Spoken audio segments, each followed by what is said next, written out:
everybody. Thank you for coming to today's session, and I'd like to thank the folks online who are viewing as well. It's really a great opportunity to talk to you about one of the species that has played a major impact in my life.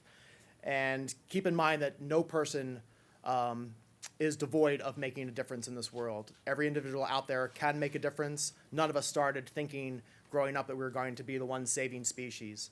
So I think with all the disarray in the world, there is, at some level, some hope that's out there. And you have to be cautiously optimistic that we can make this change. My conservation story about the black-footed ferret starts in 1979, when the last known individual of the species died in captivity. Efforts were made to try and produce living offspring, but they were unsuccessful. And the species, once again, was thought to be extinct in the wild.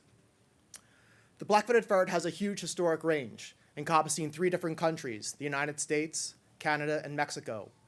In the United States, its historic range included 12 states in the Great Plains. A massive range. These solitary nocturnal carnivores were dependent upon prairie dogs, which makes up their main food source. Over 90% of the ferret's diet is prairie dog. The prairie dog burrows are used as refuge from predators like coyotes and badgers and raptors. So without prairie dogs, you're not going to have black-footed ferrets. It's quite a simple link. You save the prairie dog, you save the ferret, and you save the prairie world. However, our species thinks that prairie dogs are not that great. There goes on either end of the spectrum. Some people are anti-predator, anti-prairie dogs, want them all wiped out. Others want every single prairie dog saved. There's thought that prairie dogs, through their burrows, cause cattle to break their legs, horses to break their legs.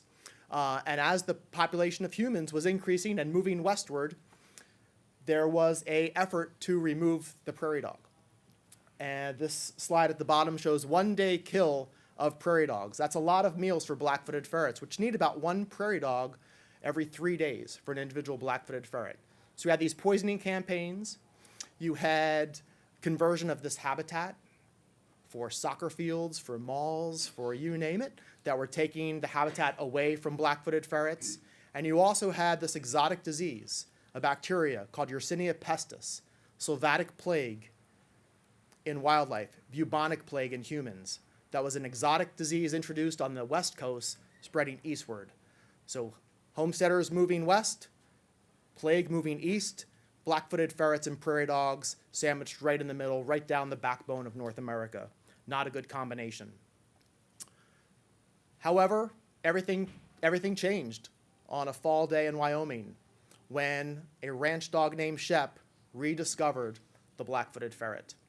His owners, John and Lucille Hogg, were quite inquisitive, just like Shep was, and brought that carcass to a taxidermist who identified it as one of the most endangered species on the planet.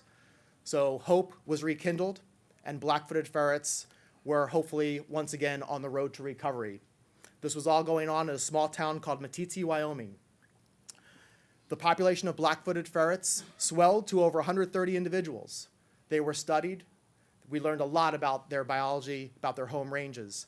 However, biologists started to see a decline in the number of species, a number of individuals that were out there on the plains. Every single year, the numbers declined. 6 individuals were brought into captivity.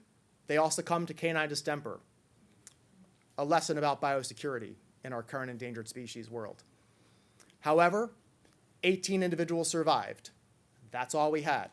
And that formed the nucleus for our captive propagation program. So once again, the black-footed ferret's fate was put in the hands of captive breeding, and we have done quite well. Through a consortium of zoos, as well as the U.S. Fish and Wildlife Service taking the lead, passed the baton from the Wyoming Game and Fish Department, who were the early ones who really ran the program. The facility in the top left is the old Sabile Canyon facility that housed about 80% of the world's black-footed ferret population. The captive population grew, and we were able to disseminate and transfer animals to a number of zoos throughout the United States and Canada. And we learned a lot about ex situ conservation through innovation, through working with breeding animals naturally, as well as using assisted reproductive technologies, artificial insemination, genome resource banking, animal husbandry, veterinary care, nutrition, diet. These are all things that we learned from our captive population. We were quite lucky that there are two other ferret species in the world, the European polecat and the Siberian polecat. So we learned a lot about the domestic ferret breeders. We mimicked their diet. We looked at their cages. We looked at their bedding material. And we took that and really added science to it and adaptive management. And we questioned everything. It was a time with only 18 individuals and a growing population. Once we got up to about 300 animals in captivity, we could then continue to use those animals as a research base to answer those questions. That led to the creation of a center in Colorado that was dedicated solely to black-footed ferrets, which shows a lot of guts and a lot of intelligence by the U.S. Fish and Wildlife Service, that you have these single species centers that are focused on saving these flagship species. The black-footed ferret is the flagship. All these other species come with the black-footed ferret. We also collected, as Mike mentioned, we collected biomaterials. They were critical, capturing blood, hair, the genetic material from as many individuals as possible, as often as possible, and storing that for future use, whether it be on the East Coast here at the Smithsonian or on the West Coast at the San Diego Zoo. Biomaterials are stored and they're used for science. One of the things we did was translate these artificial reproductive technologies that were being used in domestic animals, as well as in humans, to endangered species. A technique was developed, artificial insemination, for black-footed ferrets. Black-footed ferrets are not cattle, they're not domestic ferrets. They are unique, and each unique species requires unique science in order to perpetuate and achieve success. Unfortunately, we didn't have enough black-footed ferrets to try initially, so we used surrogate animals. The top left slide shows European polecats that were produced using these technologies. Once we had the technologies in hand, we could then go to the real thing and use it on black-footed ferrets. Over 139 individual black-footed ferrets have been produced using this technique. And we most recently were successful in resurrecting 20-year-old cryopreserved semen through artificial insemination, resurrecting an animal that had long since been dead, which is essential in order for us to minimize that loss of genetic diversity, given that we have a closed population. The road to recovery doesn't stop there. We can successfully breed black-footed ferrets. From those 18 individuals, we have produced over 9,000 kits. We have produced kits every single year since 1988, which is an achievement unto itself. But it doesn't stop there. We use our captive population to figure out the best ways, the best science to get animals back into the wild. That's the bottom line. We don't want to have these animals in captivity forever. We want to return them back to the wild and have sustainable populations.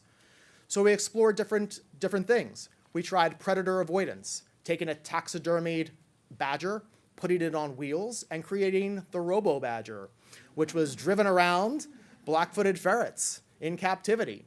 The black-footed ferrets looked at it and thought, that is a taxidermied badger on wheels. And they weren't too affected by it. Lesson learned. We stopped then putting resources to predator avoidance and went a different route called preconditioning. These preconditioning pens, which have natural burrow systems, offer the black-footed ferrets a chance to live in a somewhat controlled environment. They get fed live prey, prairie dogs, and spend a lot of time out in those pens, anywhere from 60 to 30 days in a pen. We then measured that. We radio-collared black-footed ferrets, released them in the wild, and looked at survivability. And the animals that were preconditioned did so much better that since 1996, every single black-footed ferret returned to the wild has gone through this boot camp. We have released black-footed ferrets since 1991 into 28 locations. These are spread out throughout the United States, as well as Mexico and Canada. We also monitor these wild populations, and we do biomedical surveys, assessing and monitoring the captive animals and how they're doing compared to the wild animals, collecting biomaterials from them, learning about how they're living in the wild. This program needs large landscapes. 130 unique plants and animals depend on the prairie ecosystem. Reintroduction sites, whether they be federal, tribal, city, or private land are all essential to recovery, but prairie dogs are the key. Having purposeful prairie dog management is where we need to go. All we need is 0.1% of the remaining prairie dog habitat. That's about 500,000 acres in order to have successful recovery. That requires disease management, because that plague not only kills black-footed ferrets, but it kills their prey base, the prairie dog. And ferrets die from eating infected prairie dogs. So we have been dusting every single burrow we can. Hundreds of thousands of burrows have been dusted with delta dust, which knocks down the flea population. The bacteria, the plague bacteria, is harbored in the gut of fleas. And that's how it's transmitted from prairie dog to ferret to human. So we are out there dusting these burrows. However, that's very labor intensive. It costs a lot of money. So just as we developed a safe and effective canine distemper vaccine for black-footed ferrets, a safe and effective plague vaccine for black-footed ferrets, we are experimenting with an oral plague vaccine bait for prairie dogs. The little blue dot in the bottom right circle is one of these baits. We're using drone technology to distribute that bait out on the prairie landscape. We're also involving landowners, whether they be members of the Cheyenne River Sioux tribe or cowboys and ranchers in Colorado and Wyoming, or an elderly gentleman in Kansas who wanted to see prairie dogs back on his land, who joined forces with folks like Defenders of Wildlife and World Wildlife Fund and the Audubon Society to fight these archaic laws from 1901 that required him to poison all the prairie dogs on his land. Thanks to him, we now have black-footed ferrets in the state of Kansas. These partners, this massive group of people who are trying to get this species back into the landscape, are dedicated. Our job is to try and make the North American prairie great again by having black-footed ferrets and all the other species that depend on prairie dogs out there. We hope that you will join us in this fight. We seek ferreteers from everywhere, and our hope is that these wonders of Wyoming, these mustelids from Meeteetse, will forever roam the prairie night. Thank you.